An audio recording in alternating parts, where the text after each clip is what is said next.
Believe it or not, it might be time to make slower, longer content for YouTube. MrBeast, the largest YouTuber with over 250 million subscribers, recently said he's trying to make longer content, which you can see his last video was over 40 minutes long. And while in the past he's been known for his very fast-paced, quick edits, constantly changing what's happening on screen and what you're hearing in audio, this was also known as retention editing, MrBeast has said he's moving away from that, trying to go for a slower pace with more storytelling. So what does that mean for you? If you're creating video content on YouTube, or maybe your podcast is on there as well, what are some ways you can start changing how you record, edit, and publish your content to take advantage of this shift in YouTube content? I'm gonna give you 5 tips on how to think about your content going forward, and then show you how Riverside makes it easy where even if you're recording longer content, you can use our AI tools and our supercharged editor to get it all done quickly so you can get back to creating what you love. So number 1, the conventional wisdom on YouTube has been fast-paced, especially at the beginning of your intros, to constantly hold the retention of your viewer. Retention rate is one of the biggest metrics on YouTube and how the algorithm decides what content to show people. But there's been a reaction to this kind of retention editing, and people are looking for more authentic, slower-paced content. Here's a clip from MrBeast on the Colin and Samir show where he talks about his new approach to these videos. So that format did really well, just like making the videos longer, letting things breathe, letting you really get to know the character, and just like adding a little more depth to it. And, same thing with the 7 days videos, everything. Like my average video probably used to be like 11 minutes and now they're closer to 20. Like I've factually almost doubled like the length of my content. Now don't get me wrong, if you watch even his latest video that's over 40 minutes long, the beginning still has a lot of cuts, things are changing quickly, and so it's still important to hook your audience at the beginning. But as you plan your ideas, whether it's scripting and when you get into recording, think about how can I make longer content that's still just as valuable? And that's really the key. Just having longer content for the sake of time is not the answer. You want to provide value throughout that entire video, whether it's to entertain, inspire, or educate someone. Add more storytelling and be authentic, transparent in your videos, but make sure you're providing value. Number 2, and I love this tip from MrBeast, if you want to learn how to improve your videos, watch others in your niche. If you're into vlogging and travel, watch videos on that. If you're into tech, watch those videos and reviews, and see what annoys you in their editing and what you don't like seeing. A lot of time recognizing what annoys you about someone else's video will help improve your videos because you might be doing it too. Here's another clip from MrBeast. I just kind of write down the things I thought was annoying, and then I just take all those things and I'd be like, okay, well, let me make sure that's not annoying and I'm not doing that in my videos. And that was like one of the best ways to improve. Yeah. So many times when I'm creating a video, I try to think about what is something I actually want to see or something that I would actually click on. Chances are, if you want to watch it, other people will want to watch it too. And chances are, if you don't want to watch it, that same is true too. Number 3, your thumbnails are very important. Even if you're posting your video podcast on YouTube, think about those thumbnails. How can you design it so it's visually attractive and again, make someone want to click? Here's how Colin and Samir and MrBeast have approached their thumbnails. I feel that way with our thumbnails. Like every year, thumbnails get more and more important than I thought they were. And I realize how bad our thumbnails were the year before. Yeah. You know, you guys have improved a lot. I remember our first roast sessions years ago.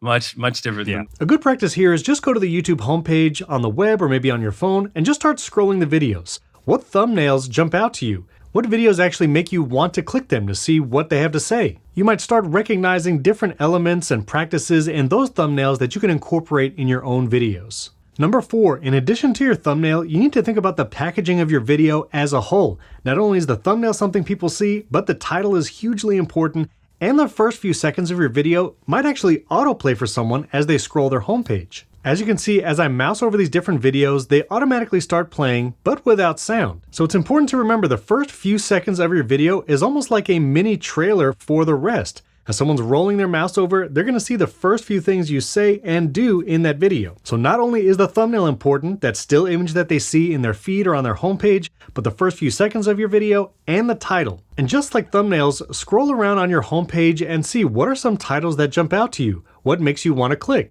Are comparison numbers like this one? What are big YouTubers doing like Casey Neistat? And you can see even for a video podcast like MKBHD's Waveform, he has full packaging with a custom thumbnail, nice title, and after a few seconds, you're seeing him talk right here on the podcast. Number 5, as you think about packaging and thumbnail and publishing your video, you still need a hook. Those first few seconds, even if you're not editing with super fast-paced changes in the video and audio, what is the idea? What is the first thing you're going to say that will hopefully hook someone? At the beginning of this video, I said, maybe it's time to start making longer and slower content. Now that's different than what the conventional wisdom has been on YouTube, and if you make short content and you're focusing on really fast-paced video, and if you made it this far in the video, then you stayed around to hear about it. But whether you have tutorial videos, you're teaching something, or it's the first few seconds of a podcast, choose your words wisely, make it interesting, generate curiosity, maybe ask a question that they're going to really want to hear the answer to a few minutes later.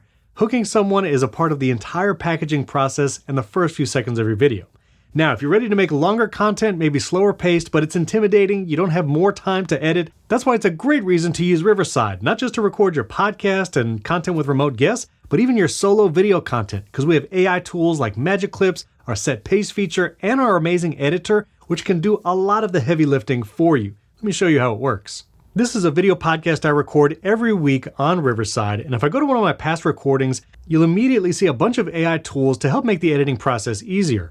Number one, you can generate AI show notes. This is going to create takeaways, timestamps, and clips that I can use on social media. While that's generating, I can scroll down and also generate magic clips. Riverside Magic Clips will look at your entire podcast recording, choose the most engaging moments using AI, and then automatically create vertical video clips with animated captions on top. And you can see with an hour and a half recording, it's generated over a dozen magic clips where I can jump in and edit these further and share on social media. And after those generated, I can scroll up and see the show notes that we automatically generated. Here's a summary, some keywords. This is great to use in your YouTube video as the tags, plus some takeaways, possible titles for this episode, sound bites, and chapter markers.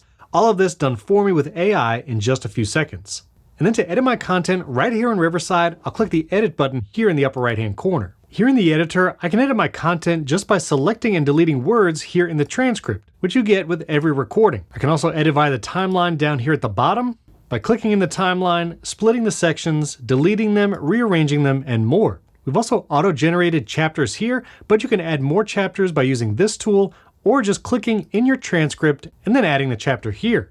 You can then copy those chapters and then use them in your YouTube video description, expediting that whole process. If you're looking for a specific point in the recording, maybe you need to edit or a clip you want to pull, you could search for a word or phrase and we'll show you everywhere in the transcript it appears. Scroll to every instance and quickly make whatever edits you need. But we have more magic tools here in the editor to make your editing process even faster, like our set pace feature. Expand that and you can choose to remove the perfect amount of silence for your recording. If you want a faster paced or slower pace, and you'll see how many pauses are removed and how much time is saved when you apply. Click apply and you'll see all the cuts made down here in the recording. If you'd like, you can zoom in and refine those cuts even further so it sounds perfect. You can also rearrange the tracks if you would like, change the layout, adding some spacing around it and rounding the corners. Then I like to add a custom background image, or if you want to format this for social media, you can quickly make this a vertical clip just by choosing 9:16.